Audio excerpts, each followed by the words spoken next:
મહેશભાઈ નમસ્કાર. નમસ્કાર.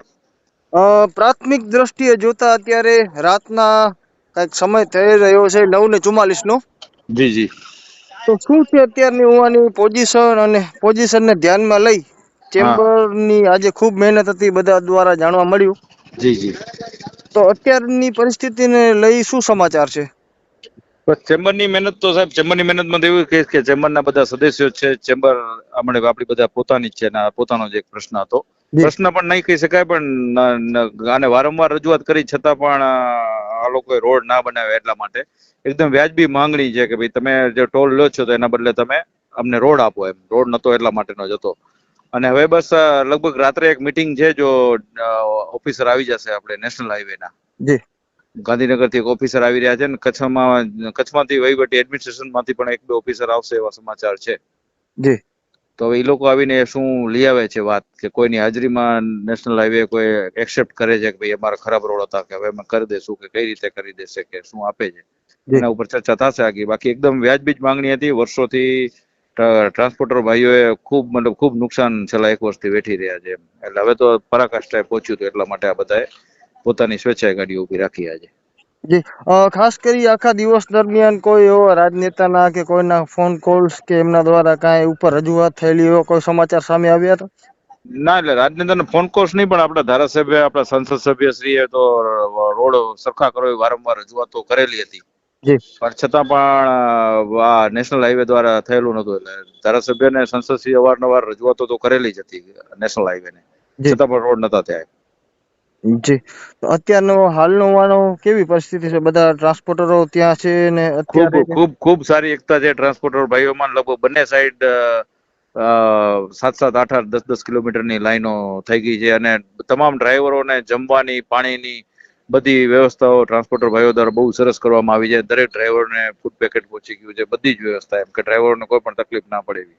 જી અને પ્રશાસન પણ ખૂબ સહકાર આપી રહ્યું છે, પોલીસ તંત્ર દ્વારા પણ, કે એ પણ મદદ કરી રહ્યા છે, મતલબ ક્યાંય પણ જરૂરિયાત પડે ત્યાં. જી લાસ્ટ ટાઈમ મોખા 12 મહિના થવા આવ્યા મહેશભાઈ, ત્યાં પણ તમારી મહેનત ખૂબ સારી હતી. ખડે પગે રાત સુધી જ ત્યાં હાજર હતા. પછી પીડી આવ્યા હતા. જી ત્યારબાદ આશ્વાસન પણ મળ્યું હતું ને 15 દિવસનો ટાઈમ પણ માંગવામાં આવ્યો હતો કે જી અત્યારે જી તમે ટોલ ના ભરો, જી અમે સમારકામ કરી આપશું. પણ જી આ વખતની ટર્મ એન્ડ કન્ડિશન મહેશભાઈ શું સમાચારો શું મળી રહ્યા છે? મતલબ એ ગઈ વખતે અમને બધું કહી ગયા હતા કે 20 દિવસમાં કરી આપશું. કરી પણ એમણે આપ્યું, પણ કેવું કર્યું, લીપાપોતી જેવું હતું કે પાછા 25 દિવસમાં ખાડા થઈ ગયા જે રિપેરિંગ કર્યા.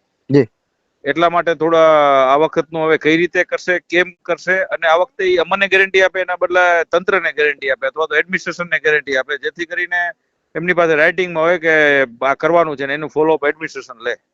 જી તો આ વખતે પણ કદાચ ફોલો પ્લે ને બધું સારું થઈ જાય અને પછી વારંવાર જે રીતની તમે કીધું લીપાપોતી ને એવું થશે, તો આમાં કઈ રીતે વિશ્વાસમાં ટ્રાન્સપોર્ટરોને ના તમે ના કઈ દરેક રીતે ના કોઈ પણ નિર્ણય કોઈ કમિટી નહીં કરે. એમની જે કઈ વાતચીત આવશે વાતચીતને ટ્રાન્સપોર્ટરોની સમક્ષ, ભાઈઓની સમક્ષ, મતલબ જે કઈ મિટિંગ હશે એમાં ટ્રાન્સપોર્ટર ભાઈઓ તમામ એસોસિએશનના પ્રમુખો હાજર જ રહેશે.